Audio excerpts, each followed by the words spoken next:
On today's Locked On Thunder podcast, the Thunder are 8-1. Who has been the most important part of this hot start?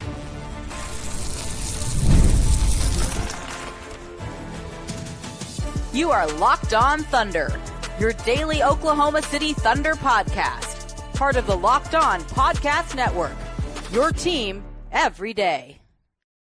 Let's get it going on the Locked On Thunder podcast on the Locked On Podcast Network, your teams every day. I'm your host, media member, and beat writer for Thunder on SI.com.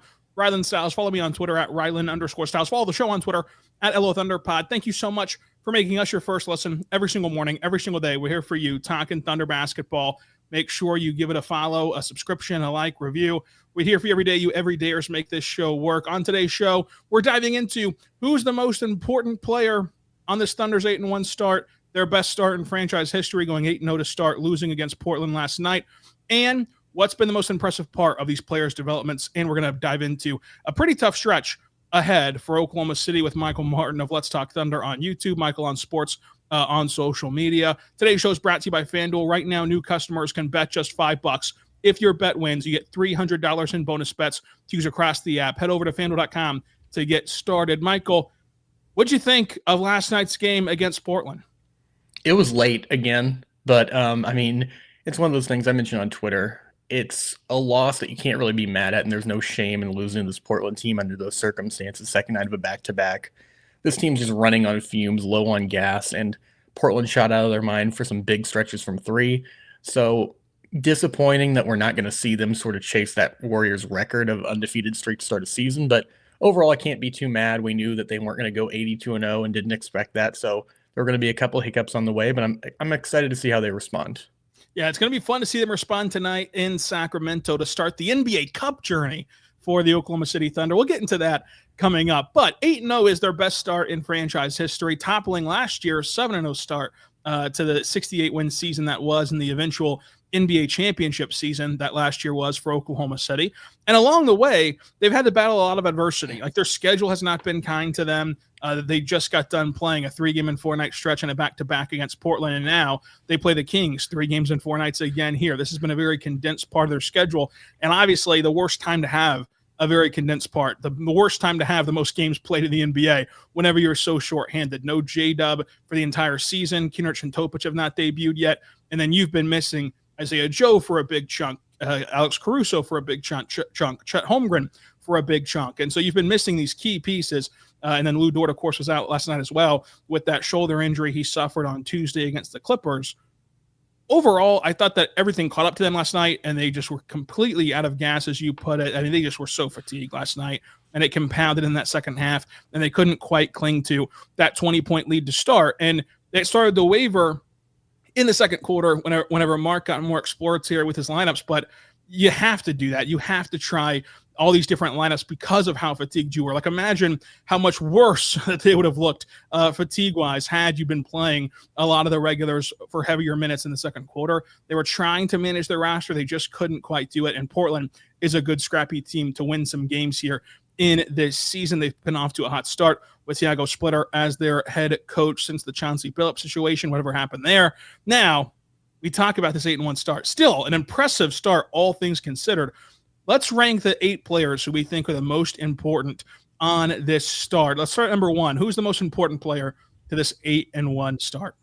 It's got to be Shai Gilgeous-Alexander. From what we've seen from him, 33 points per game on 50, 35, 90 splits and 35 minutes per game.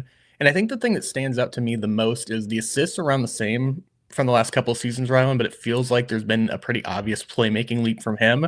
And then just the way he's been able to navigate these circumstances where the Thunder are down a few guys, where he's sort of handling the ship and just holding control of everything. Because I can't imagine, you mentioned those extra minutes of those guys played, but like, where would this team be without Shai? I don't even really want to think about it. But he's been holding it down on both ends of the floor, playing a few extra minutes more than normal.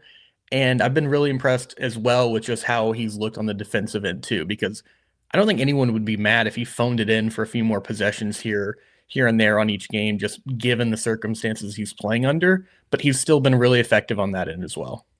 Yeah, he's been really really good, and he's my number one player. Also, I mean the fact that he's been able to just drive this ship offensively, and in a season in which you have not had your number two scorer and your number three option has also missed significant time, and they have been able to weather that storm defensively. I think he's even improved in that regard. He's obviously always been a help side defender at a high level for this team the last couple of seasons. He's even earned some all defensive votes for better or worse in that category. But his rotations are just smarter, especially whenever he's like on the in the corner, picking between two guys, forcing some misses. He's in the passing lanes. He's getting blocks on the back end. He's doing a lot of things to impact the game defensively, and then offensively, he is who he is. This was an inefficient night against Portland in large part due to his fatigue. You could just see that his legs were not underneath him at that point in time, but the efficiency, regardless, he still had 35 points in that game against Portland. I think that he has made an improvement, to your point, as a playmaker.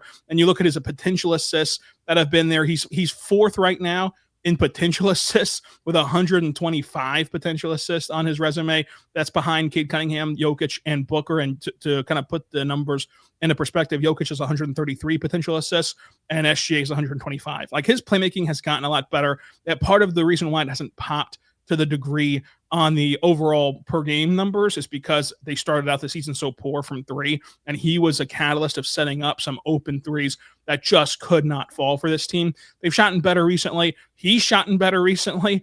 Even last night, for as inefficient as he was overall from three-point land, he was 3 for 5. That's a part of his game that we've talked about wanting to see him do more, and we've seen him do that a little bit to start this season. So overall, it's hard not to have Shai at number one.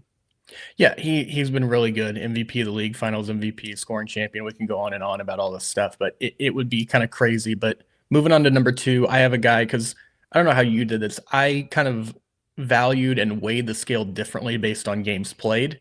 So the next up is another guy who hasn't missed a game. That's Isaiah Hartenstein, double-double averaging right now. And we've seen what this Thunder team can look like the past couple of years when they don't have any big men. They've had Hart as one of the more stable guys in their front line. I think he and Shai are the only two who have started every game this season. But he's just been really, really good. We talked about Shai's playmaking taking a step up. Without Dub in the lineup, they've really needed some extra playmaking, and Hart's provided that as well. So just been really, really impressed with him. We still haven't gotten any threes to fall yet, which I wasn't super optimistic about. But overall, he has been very, very solid, sort of just rotating into whatever role they need him in. Yeah, I agree with the way that you've like weighted out who goes where. That's why I have iHeart at 3. So let's talk iHeart for a second, because he's your number 2. He's just doing all the dirty work for this team. His screen setting ability has been transcendent for this offense, especially whenever you don't have your number 2 shot creator. Like, and Jada benefits from iHeart screens as well, but J-Dub at least can create for himself, unlike the rest of this roster not named Shai.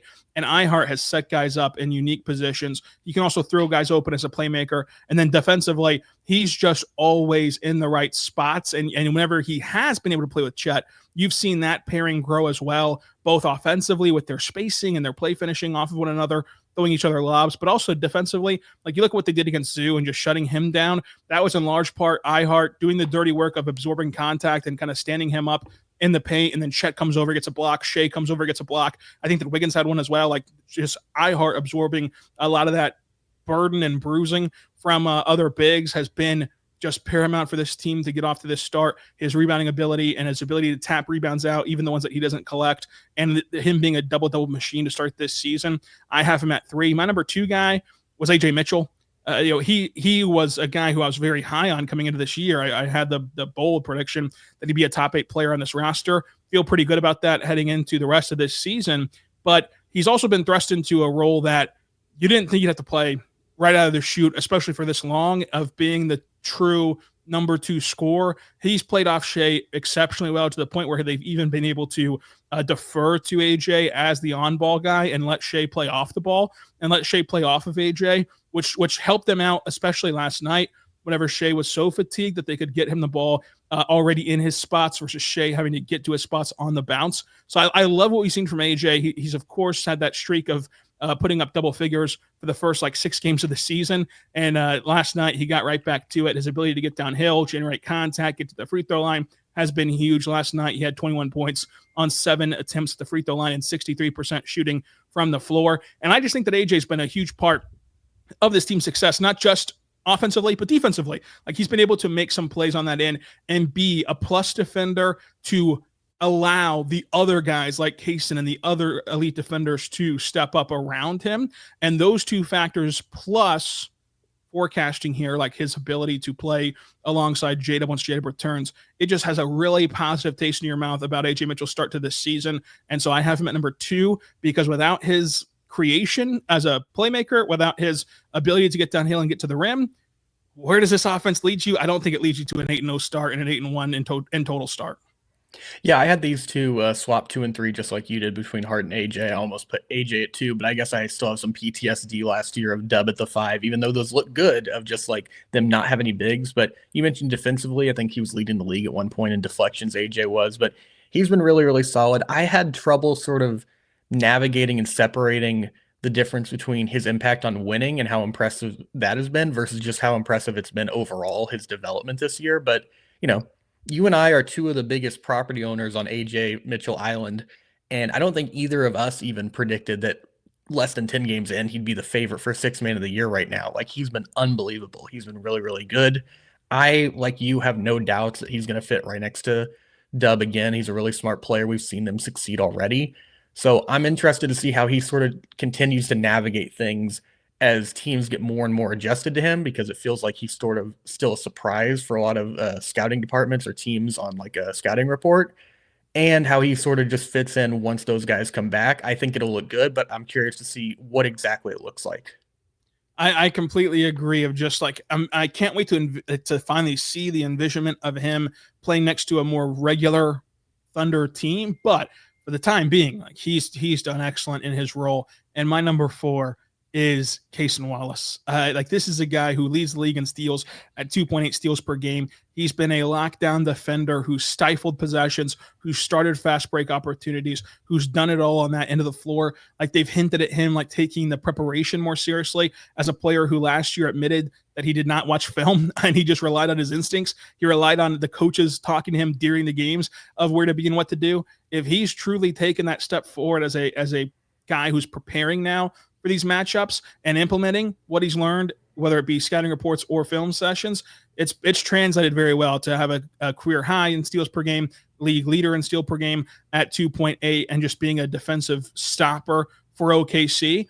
On top of that, after a slow start for everybody from 3-point land, Cason is now shooting a career most 4.5 threes per game and a 38.9% from 3-point land. So give him 39%. And that's been a big key. Like, we've talked about the Thunder's early season struggles, and we weren't concerned about them because last year they also started out poor from 3, 27th in the league from 3-point land last year in October before finishing the year as a 6th team in the NBA 3-point percentage wise. But for Cason in particular, and this is his 3rd year, the first one he shot 42%, the second one he shot 35%. Where is he going to level off at?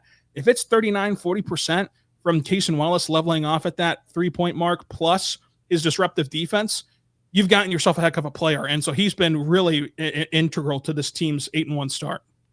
Yeah, you had him at 4, I had him at 5. I think we're going to do another swap here, but Cason, he's been really, really good defensively, like you mentioned. It seems like things are starting to come together where it's the scouting stuff, where it's not just him playing off instincts, where it's like he's reading and reacting and knowing what's coming and stopping it. And he's already been a defensive monster. It's just going to continue to get scarier. And then on the 3-point percentage stuff, volume reveals all of just like whoever you are at a higher volume, that is usually who you are. Guys who are in a smaller volume, there's probably a reason for that. And you mentioned he's up to about 40% from 3. The first 3 games of the season, he shot 25% from 3. The last 6, it's been 50%. So he's had an incredible turnaround space in the floor. And then he's another guy like Shai, where I don't know that the numbers necessarily reflect it, just the normal box score numbers. But I think we've also seen him take an extra step as a playmaker. And, we talk about opportunities coming up for guys like AJ with all the injuries, but I think it's also been good for Cason to get some more on-ball reps. Yeah, that's been really good for Cason. This has been a part of his game that, like, people have always been intrigued by, given his point guard background. And he's third on the team in potential assists, tied with AJ really at second with 60 potential assists, only, of course, trailing SGA's Scotty number of 125. But SGA is on the ball more than anybody. So, like, I do believe that Cason has taken a step forward with his connective playmaking. It's just that the team's bad start from three has not capitalized on some of these potential assists, obviously, as he and AJ both have 60 to their name this season. Yeah, no, those guys have been really good playmaking, and that's another thing the Thunder have really, really needed. That's, I think, one of the main things looking back, and I just thought about this, was the Mavericks series that they lost a few years ago. Was you and I were there for that. It became a big thing with the Mavs of closing out on Thunder three-point shooters who weren't traditional playmakers at that time, like Wiggins, Lou Dort, Isaiah Joe, and then making them beat them off the dribble into passing things and stuff like that. But if you have guys like AJ and Cason really stepping up and developing into these types of players, it's going to make their offense just so much harder to guard. So this is overall a good thing, even if it doesn't spell out, like I mentioned, the traditional box score numbers, but the advanced numbers, like the potential assists, don't lie. They do not lie. And coming up, we're going to tell you the rest of our top 8 of players who have really impacted winning for Oklahoma City. But first, I want to say right now, but your friends over at DoorDash, go check out DoorDash today because DoorDash is incredible, folks. The NBA season is heating up, and DoorDash is there for you. They found the perfect way to keep fans in their bag all season long. Whether you're watching the highlights of your fantasy team or your favorite player, DoorDash makes every game night even better. DoorDash is the official on-demand delivery platform of the NBA. They are celebrating something that they call the bag drop. Every time an NBA player scores 50 points in a game, DoorDash drops 50% off your order with Dash Pass the next day.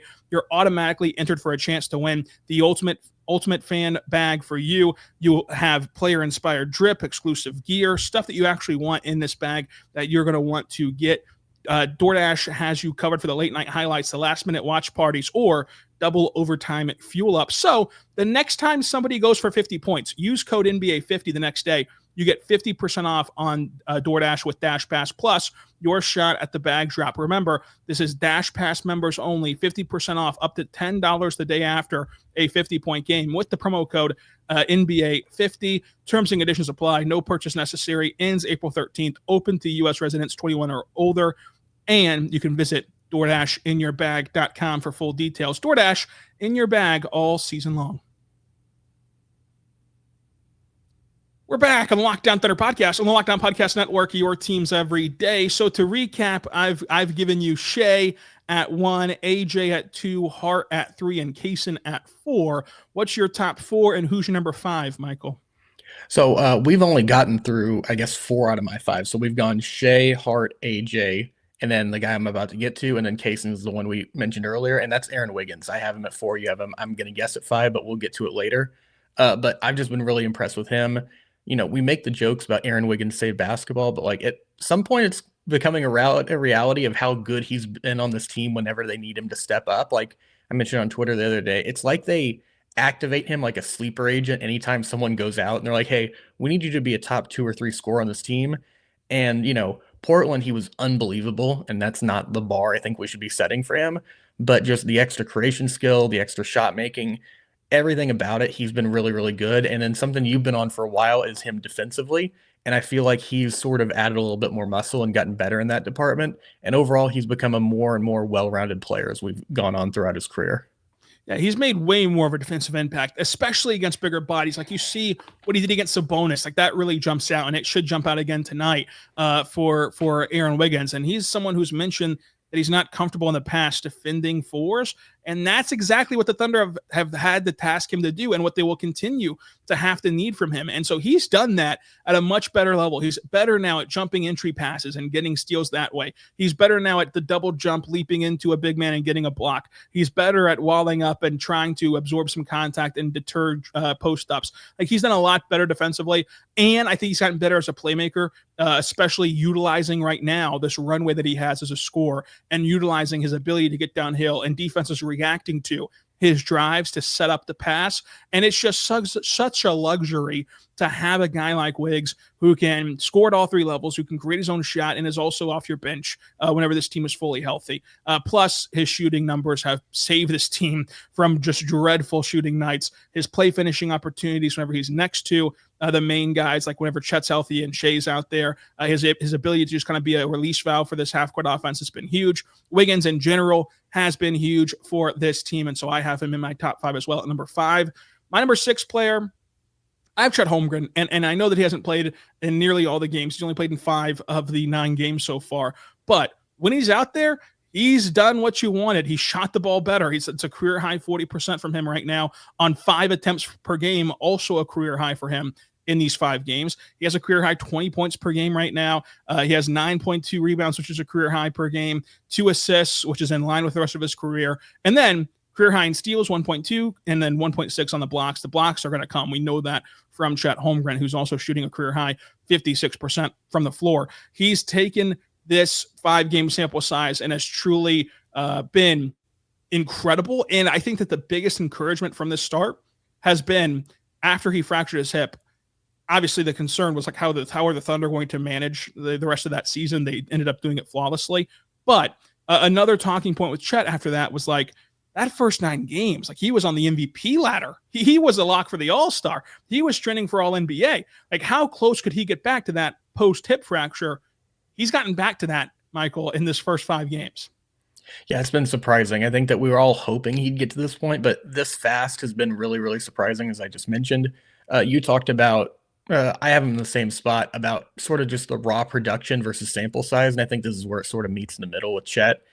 You mentioned the shooting percentage. He's like 5% away from at the line from 50, 40, 90 right now on 20 points per game, almost a 20 and 10 average, just over 9 rebounds. So he's been incredibly good, and it's been one of those things where whenever he does play, you're not really feeling that secondary playmaking and scoring gap from Dub being gone as much because him and AJ can sort of fill in those gaps. But the only thing I'll say about Chet that he could still improve on is the turnover numbers have been pretty high. But overall, he's been awesome this year and has totally returned to form, like you mentioned, from last year. And then at number 7 for me, I do have Isaiah Joe. And Isaiah Joe has entered this team and not only has saved their 3-point percentage, but what Isaiah Joe has done has made me more encouraged. Obviously, I'm not ready to Sharpie it in, but I'm more encouraged with his long-term view of what this could look like come playoff time, because for a long time, Isaiah Joe's 3-point shot was high percentage. It was good, but it was rooted in just stationary catch and shoot. He's in the corner. Shai drives and kicks to him. And that stuff just kind of disintegrates in the postseason when teams are more disciplined, playing on a string, flying out the shooters, and not just letting guys shoot from wide open like they do in the modern NBA in the regular season, even for guys like Isaiah Joe who are so good at it. In the postseason, that goes away. Now, to start this season, he is white hot from 3, and that's awesome. But it's not about the percentages to me. It's about the looks he's getting and the comfortability that he is relocating on the perimeter, finding passing windows, and not just staying in one spot to make himself available to kickouts and make himself available within the action, especially off second chance rebounds for this team, coming off of screens, getting the DHO going. He can get in the mid-range a little bit. He missed a bunny at the rim yesterday, which was costly, but still, it's fine. You're not expecting Isaiah Joe to be amazing at the rim, although you want him to capitalize on those transition chances. But overall, he's a good enough defender when this team is healthy to be on the floor, on that end of the floor in the postseason because of who you're going to flank him with. And if he can start to generate looks that cannot be taken away by defenses and shooting them without hesitation, he has not hesitated one time. And so like the past, it felt like Isaiah Joe was overthinking at times as a shooter, where he wanted to make sure he's making the right decision, and him receiving the ball and then looking, do I make the swing pass? Do I shoot the ball right now? That gave defenses all the time that they needed to close in on him. And right now, he is just shooting the ball with confidence that we have not seen, with the lack of hesitation that we have not seen from him. And if this trend continues on a very small sample size, but if it continues, you feel better about where he can be come playoff time. Yeah, the 3-point numbers have been really good, and you mentioned his confidence. Like, that's why guys like J.R. Smith are so special, is they think they're going to make every single shot, and I'm not expecting that level of just absurd, irrational confidence from Isaiah Joe, but he's been really good, and it's crazy. Just he returns to the lineup, and just sort of instantly the 3-point shooting numbers sort of just jump up for this team. Usually it's an individual when we talk about this, is of like the old cliche of just like he needs to see one fall, and it just seems like Isaiah Joe gets the ball rolling for this team. He hits a couple in that first game against Sacramento, and then off they're running where guys are making more shots, Cason Wallace, Aaron Wiggins, and so on, where it sort of just took the lid off the rim and everyone was able to take a deep breath and go like, okay, where it kind of just took the awkward part of whoever makes the first shot out. But like you mentioned, the extra movement, the more aggressive threes, the deeper ones, that's all the things that you want to see him really work on in the regular season, as I'm less concerned about the percentages now and more about just getting more reps and getting prepped for the playoffs. And so I think that we're in line now with our 6 and our 7, and now it comes down to 8. And I could see this going a couple of different ways, honestly, at 8. But for me, it was Alex Caruso for a few reasons. Number one, they've only played 8 games. And so in my opinion, Caruso turned around that Clippers game. The intensity and the energy that he brought off the bench, it was contagious, it was infectious, and it let them go on that avalanche run to blow that game open. So a game that started out with the Clippers having a James Harden 12-2 run by himself, and it looked like the Clippers were going to have that game for a moment, and it looked a little bit dicey, like maybe the Thunder can grind this one out. It turns into a blowout because of what he provides off the bench to change the energy levels for the Thunder, to me, or just watching it. And then against New Orleans, he was off to a great start.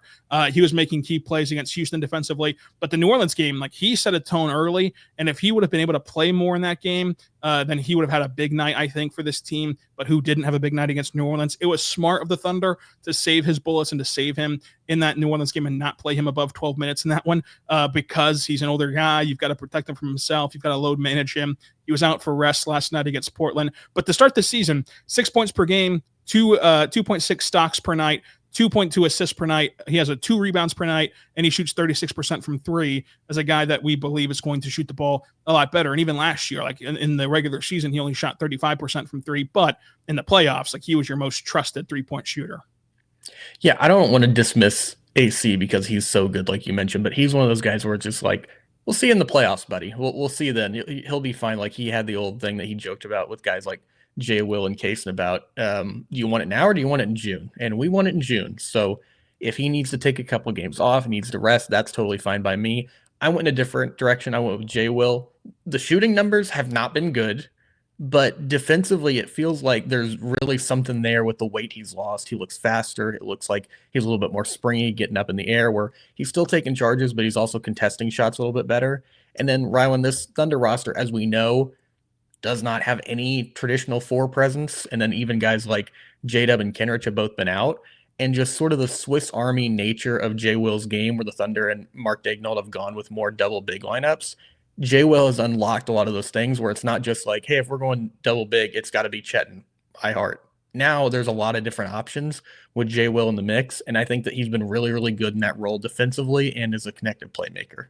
Yeah, I love that Jay Will shout out. He would have been my number 9, so to say, of just a guy who's really improved defensively. You see he has the most stocks, steals plus blocks per game of his career, and you can really feel his presence now. Not only is he still taking charges, but you look at that Pelicans game, like he took 2 charges on Zion, blocked Zion, stole the ball from Zion, got a steal from Yusmisi, forcing him to throw it away into the backcourt for a transition opportunity. Like, he's just active defensively, and I just trust that 3-point shot. I mean, I know it's not been pretty to start this year. He's only at 26%, but in his career, he shot 40% from 3, 36%, which was really like 37% from 3 in year 2, and then 39.9 last year from 3, so really 40%.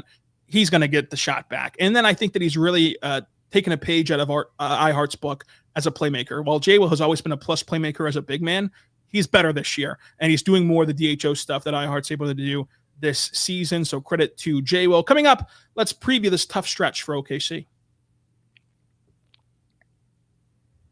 But first, I want to say right now, my good friends over at FanDuel, go check out FanDuel today because FanDuel is awesome, and you want to get in on the NBA action as it's back right now, and there's no better place to do that than FanDuel, the official sports betting partner of the NBA.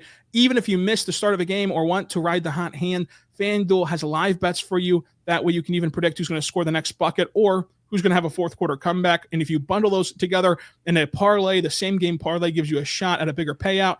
It keeps the games more exciting, especially when your team is making a late push. Right now, FanDuel is giving new customers $300 in bonus bets if your first $5 bet wins. Head over right now to FanDuel.com to sign up today and get started with FanDuel, the official sports betting partner of the NBA. The NBA Cup returns tonight. The Thunder are in Sacramento. The Thunder are 10.5-point favorites over the Sacramento Kings. Go check that out today at FanDuel.com.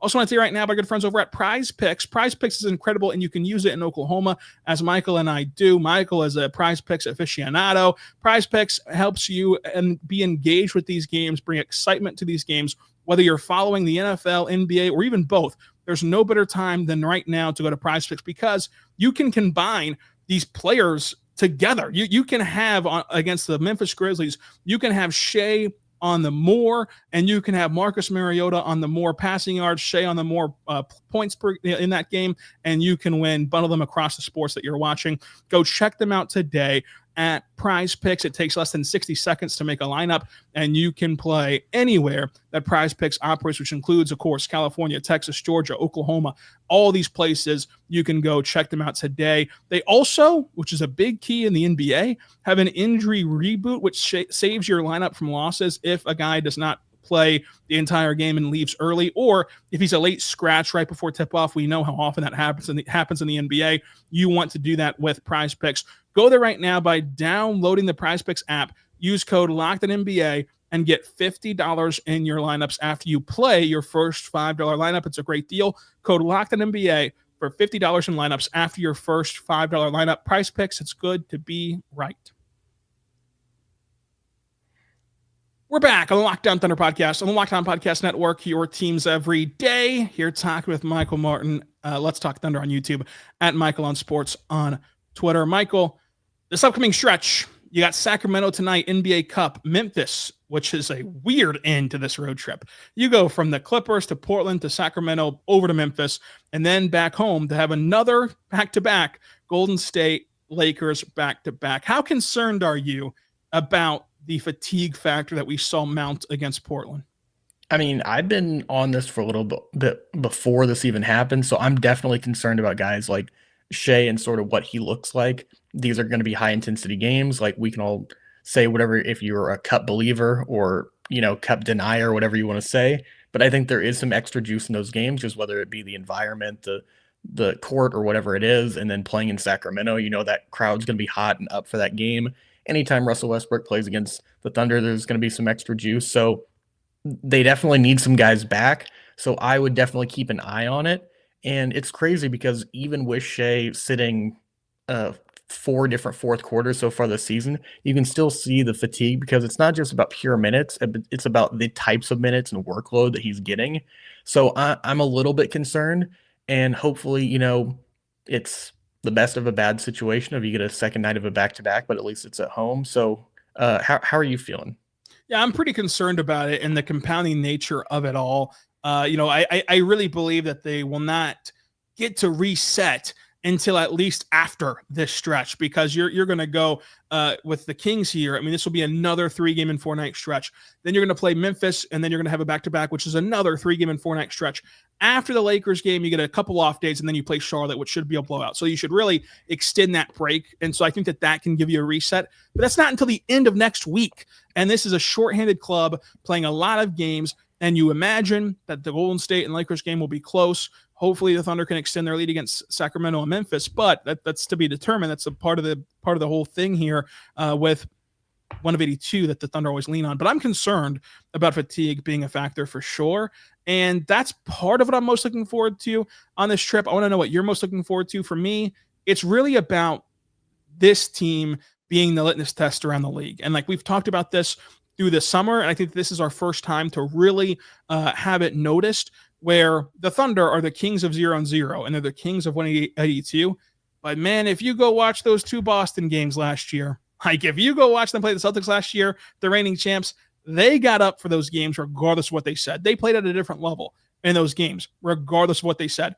And Golden State and the Lakers in particular on a back-to-back, I think that they're going to want to come into the Paycom Center and make a statement and get a big win. And you're going to have to be up for that, no matter if you're tired, if you're shorthanded. How do the Thunder handle the pressures of getting Golden State and LA's fastball? I'm really curious about that. Yeah, around the same vein, I think that, when you're defending champs, you're the measuring sticks. You mentioned all the stuff with the Celtics last year, and I think that's a real thing of teams will go and try to play you their best, because whether it's right or wrong and it's true or not, they're going to say, we were able to beat this team that means we could probably be a contender. And that's probably not true for a majority of the teams, but that's a reason to get up for it. It's going to sort of vault you with some extra momentum throughout the regular season if you can get those extra wins. But I'm right there with you in terms of like Golden State always plays the Thunder really tough. I'm less worried about the Lakers in that back-to-back just because I think it might be a little bit weird with LeBron coming back recently, if he's even back by then, and sort of them sort of adjusting those roles. But the Warriors especially are going to be out for blood between Jimmy Butler and Draymond and all the history of between the two franchises of Golden State and Oklahoma City. So I want to see how they handle those punches. And even a team like Memphis that's just reeling, what better opportunity for them of like John Morant of coming back, wanting revenge after they knocked them out in the first round, of really trying to lock in and get this car back on the road. So I think Memphis in particular is either going to be a really tight game or an absolute disaster for the Grizzlies. But either way, I'm really looking forward to it. I want to spin this into kind of breaking this up in two different chunks. First of all, let's look at the furthest ahead, Golden State and the Lakers. Who of those two teams is the most legit to you as like you're watching them early on in the season? You're trying to picture like who are the contenders out west? Who do you think are the most legit when it comes to competing with Oklahoma City? I would have to go with the Lakers just because of Luka Doncic, and we know how spectacular he is as a playmaker. I've been on this point before on this pod about the three guys that have really given the Thunder trouble on defense is Luka, Halliburton, Jokic, of those guys who could score a bunch of points and also pick you apart as playmakers. And I think that there might be a little bit more well-rounded roster construction with the Warriors, but overall just the peak performance and just the heights that Luka can get to. Like when he's on and playing at his best, I'm not sure that there's anyone better in the league. I don't think he's the best player in the league, but just on any given night, especially in a playoff type environment, he's just unbelievable.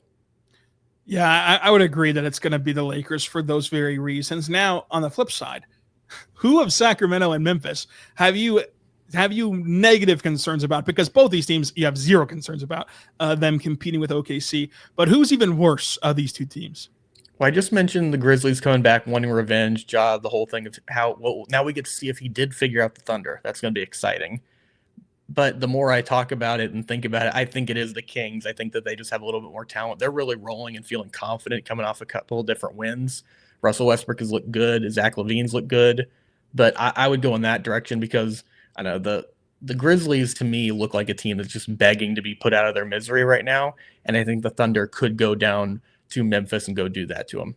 Yeah, I would agree because it feels like, speaking of figuring things out, you have one side of the aisle where it's like Memphis is still trying to get used to this new coach, and there's some in-house fighting, and Ja's not exactly happy. He doesn't have the joy that he used to have. And then you have Sacramento, who's like not a good team at all, but they've at least this week, starting last Saturday against Milwaukee, they've at least this week found an identity for themselves. They're like, okay, let's not fool anyone. We're not a defensive bunch. Let's not even try defensively. Let's just get you into track meets. Let's just get you in these shootouts. And let's hope that our guys shoot better and our guys make more shots than your guys do. And for the Thunder in particular, especially with what we expect the injury report to look like today, do they have enough firepower, one, offensively to keep up in the track meet? And number two, do they have enough lengthy defenders to disrupt the over-the-top mid-range jumpers that these guys can provide them? Now, when the Thunder are fully healthy, they absolutely do. When the Thunder are fully healthy, this is no concern. But for tonight, for the NBA Cup, for a fan base that's starting to get back onto this bandwagon in Sacramento, this could be a tricky game to open up the Cup. And you look at last year's Cup, the Thunder made the championship, but remember that game where Adam Flagler was out there, shorts on backwards, friend of the pod, love Adam Flagler, and they dropped it to San Antonio, and everyone was freaking out about them losing a cup game and freaking out about them losing to San Antonio, who they shouldn't have lost to last year, and then they end up making the finals anyway. It's fine. But this could be a similar game in that regard. So I'm with you on Sacramento. But ultimately, I think that this is going to be the toughest stretch logistically for this Thunder team. I really do.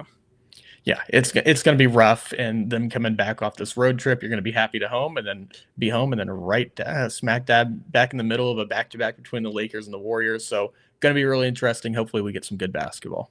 And smack dab in the midst of the first doubleheader day of the season, the Blue home opener Tuesday, leading you into the Warriors game. That'll be a lot of fun to be there and get to see Dariq Whitehead and them boys competing it out with the Blue. Coach Dixon on the sidelines. They start their season tonight against Rio Grande Valley. Excited about that. But go check out Michael Martin on Let's Talk Thunder on YouTube. Go find him on social media, Michael on Sports. And until next time, folks, be good and be good to one another.